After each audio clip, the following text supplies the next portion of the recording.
Hello, everyone. My name is Victoria Bowler, and I am here with the wonderful Anne Molesky here on Teaching Music Tomorrow. And today we have our fourth episode in our series on kindergarten, all things kindergarten, and how to kind of get up and move with kindergarten students. If you have been teaching kindergarten for, 22 years, hopefully you find something new and exciting in this series. And if you are just getting started with kindergarten, hopefully this gives you a really solid database of starting activities so you can just get up and go and start teaching kindergarten tomorrow.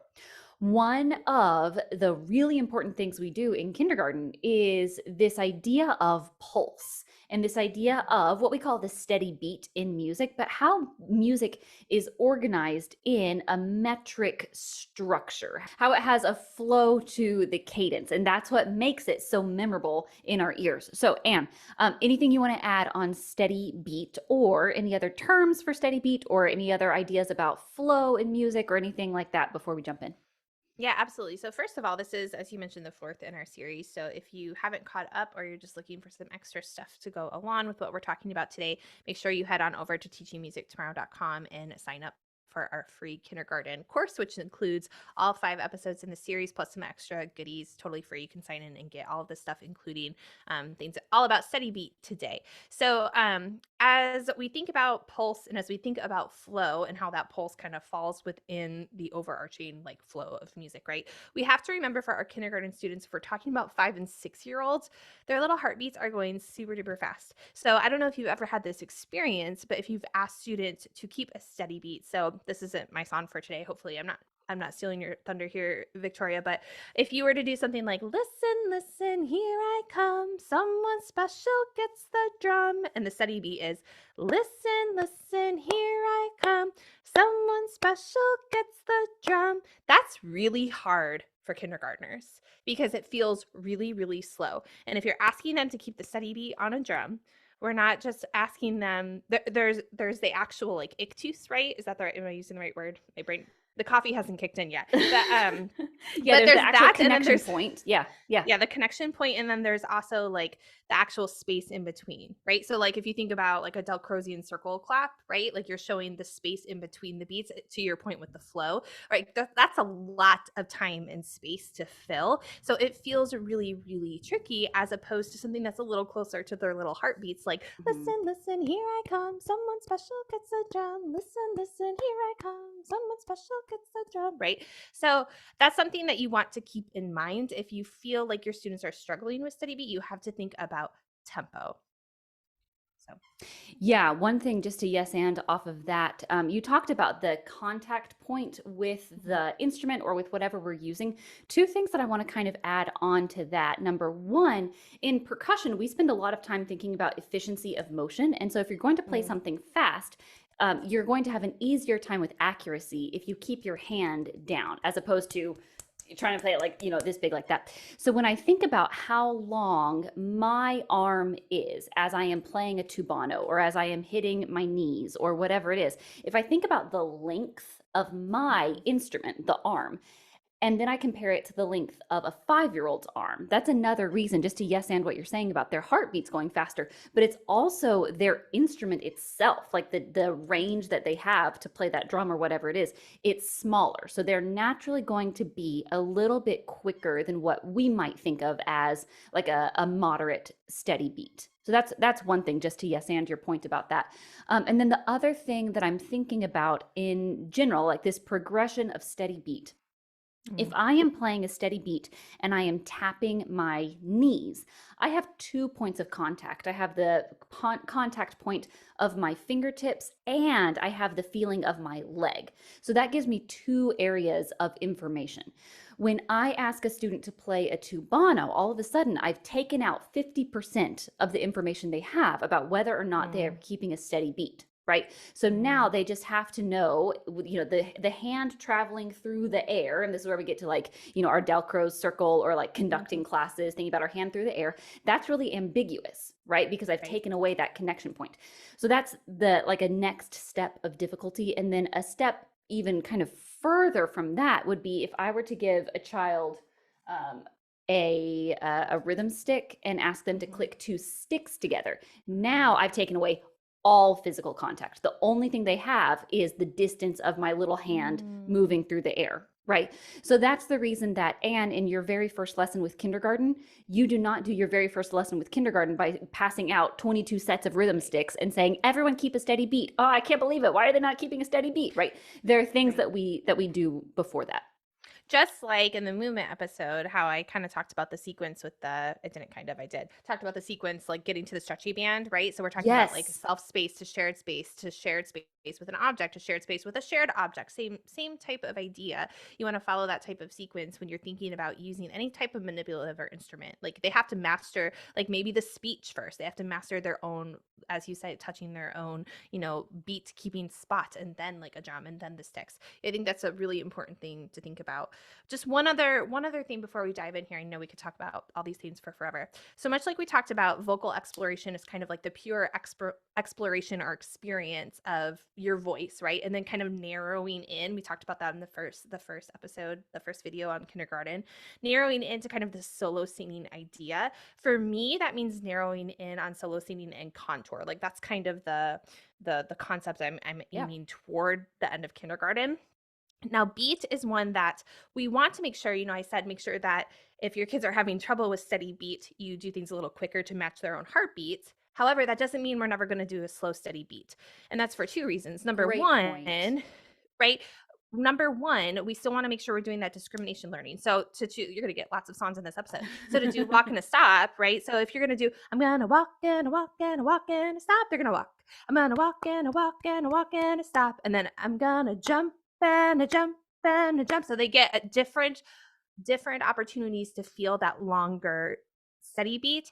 And that transfers to not only tempo, but things that will eventually narrow into a steady beat, talking about rhythm and different rhythmic durations, right? Yes. So they have those different feelings. So it's kind of the same idea. We get this broad foundational concept, because that's what we're doing in kindergarten with things like vocal exploration and steady beats and the other things we've talked about too. And those kind of narrow into maybe more of a concept focus that you're going to draw on later in kindergarten or into first grade and all that kind of stuff. So excellent. So we're talking about how we facilitate experiences with time, and the big time component of our music lessons are going to come down to this idea of beat. And from beat, we have things like tempo and duration and elongation and things like that. Excellent. Okay. Anne, I can share my activity first if you want, unless you want to go first. Yeah, no, that's great. Okay. I had a birthday recently, and at my birthday, I got home and there was a piñata in my back porch, and I got to hit that piñata, and it was so fun. And will you take your hand and will you take a piñata, and let's hit our piñata together? Here you go. Dale, dale, dale, no pierdas el tino, mede la distancia que en el camino. Ooh, that was so fun. What kind of candy fell from the piñata, Anne, when you did that? Smarties. You're right, it was Smarties. I wonder what it will be this time. Will you take your hand? Here we go. Dale, dale, dale, no pierdas el tino, mede la distancia que en el camino. And this time something different fell out. What kind of candy was it? Tootsie Rolls. You're right, it was Tootsie Rolls. You're correct. This time, so many Tootsie Rolls fell out. Can you figure out how many fell out? And this is not a beat question. This is just like a creative listening. Okay, last time.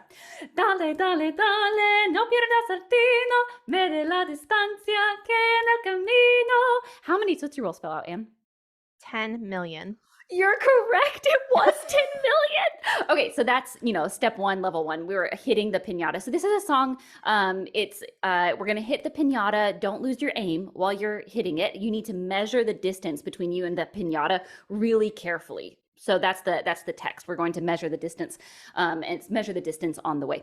So there's an expansion there that I haven't done because I didn't click it into place until you said your stuff. So I'm learning from you, Anne. This idea of measuring the distance between you and the piñata so you don't lose your aim. Hit, don't lose your aim. You need to measure the distance. That can tie into what you're saying about distance and flow and like our Dalcrozian circle. So if we wanted to take this and move to, like I said, this is a different conversation, but if we wanted to take this and move it into fast and slow, we would need to measure the distance in that steady beat because it could be faster or it could be slower. Do you know what I'm saying? Yeah. Do you like Yeah. that? I do like it. You can Okay. tell the kids that they need to do it. I do like it. You can tell the kids that we're gonna do it in slow motion, Yes. right? Like The Matrix Yes. is not a kids movie, but like that type of thing, right? So, Yeah. and they could experiment with faster versus slower that way, right? Absolutely. Yep. Okay, Yeah. so we have this hitting the pinata this way, and we're doing like what kind of candy fell out, et cetera, et cetera. And then that's when we can move into other types of beat keeping apparatus. So if Mm. I were to ask you, if I'm going to take a hand drum and come around to individual students and they will play it with me. Dale, dale, dale, yo quiero danzartino. So we're playing the hand drum at the same time. And then I can ask students to play the hand drum individually. Then we can move on to having rhythm sticks that we are using or something like that. But the flow of the beat keeping trajectory is us by ourselves, and then I can have students play with me and then by themselves. And this is a drag and drop song for, we just talked about fast and slow, but also loud and quiet. Oh You yeah. can do a lot of comparatives with this. So that is Dale Dale Dale. Yeah, fun. What I love about that is it's an easy one because of the story, the way that you introduce this on, right? Masterful teaching, because then you can say, oh, I'm going to try to sneak a turn. So now let's do it really quiet. Dale, dale, dale, right? Like that type of thing too. So you can kind of really keep up like the acting inside of it. And as you said, like a lot of everything we've talked about in all of these episodes are not only drag and drop, but like again, we can manipulate it. You know, Yes, it's still drag and steady drop and drop and beat. drop and drop and Drop drop and and drop and drop and drop. drop. Yeah, it's steady beat, right? This is steady beat, but it's easily, if you're going more concept focused, right, versus activity focused, as we said, this can easily drive toward this concept today and this concept tomorrow. Yeah. So, For sure. yeah. Good. Okay, Cool. what do you Love have? it. Yeah, so let's go back to spiders. And this is going to be maybe super obvious, but the way that I get kids to start getting that physical feel of the beat without us hearing it, just seeing it and feeling it, is with spider fingers. So I started using Itsy Bitsy Spider to introduce steady beat. And so, we all know it. So we sing with the motions just like this. The itsy bitsy spider went up the water spout. Down came the rain and washed the spider out.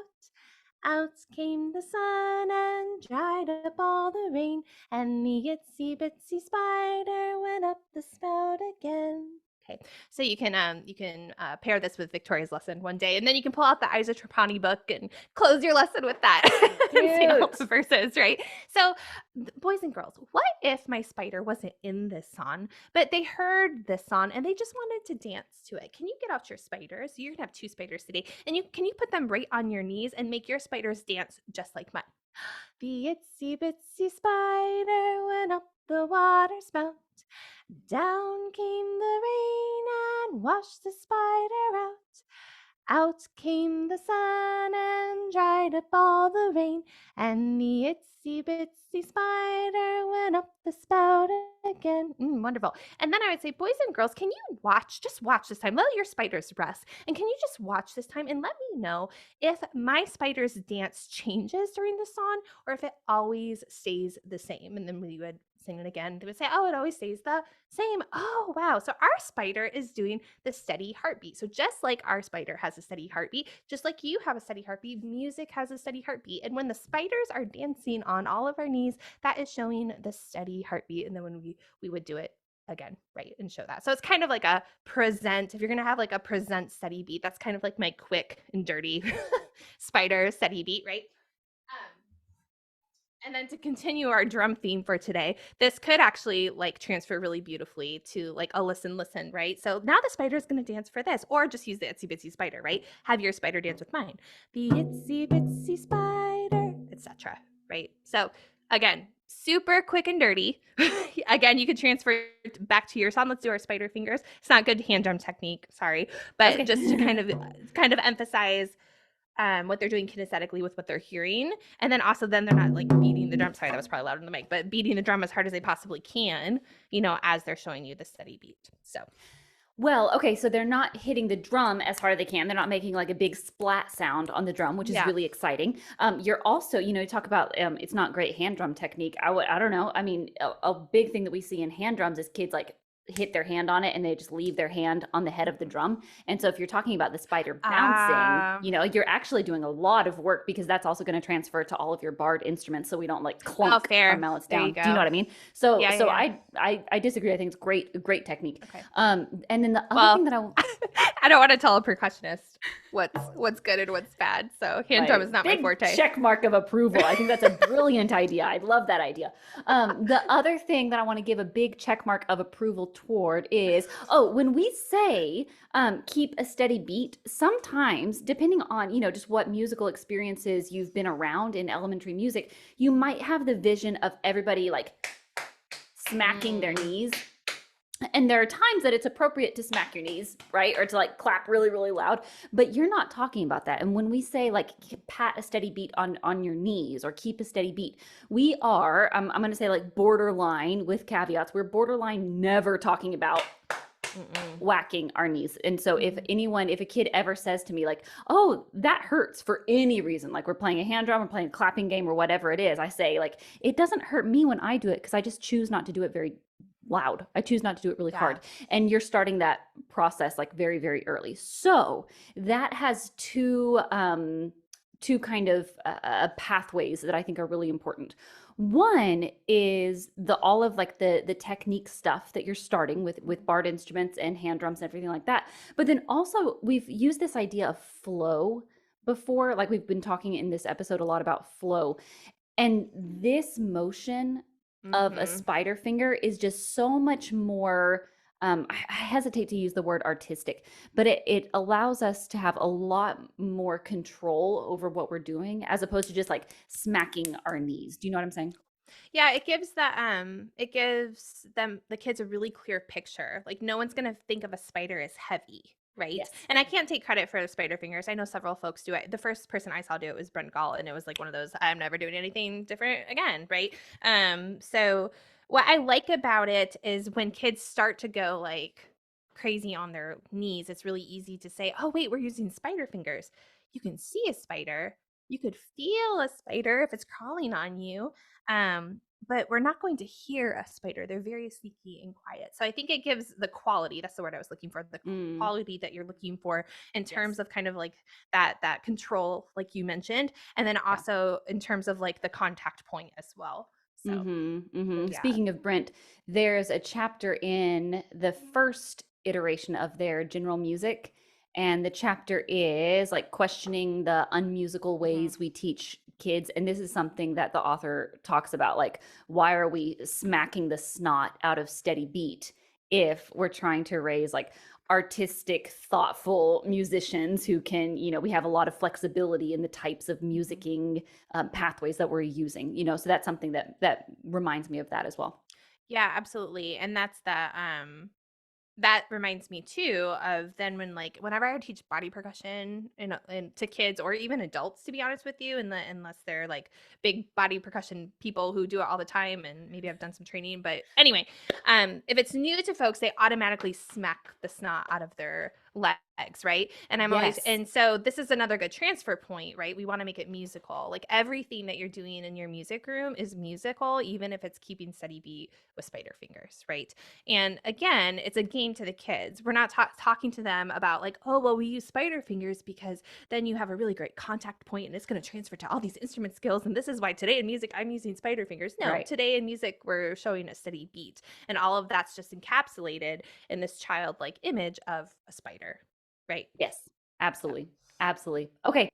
I like it, Anne. This is a lot of fun. We've done an episode on steady beat already, but this one is a mhm, little bit more concentrated in early elementary, obviously, specifically kindergarten. right. So I think if people are interested in more steady beat stuff, they can go find our other steady beat episode. And then, of course, also going to teachingmusictomorrow.com to grab the free collection of resources that we've put together for this set of kindergarten episodes.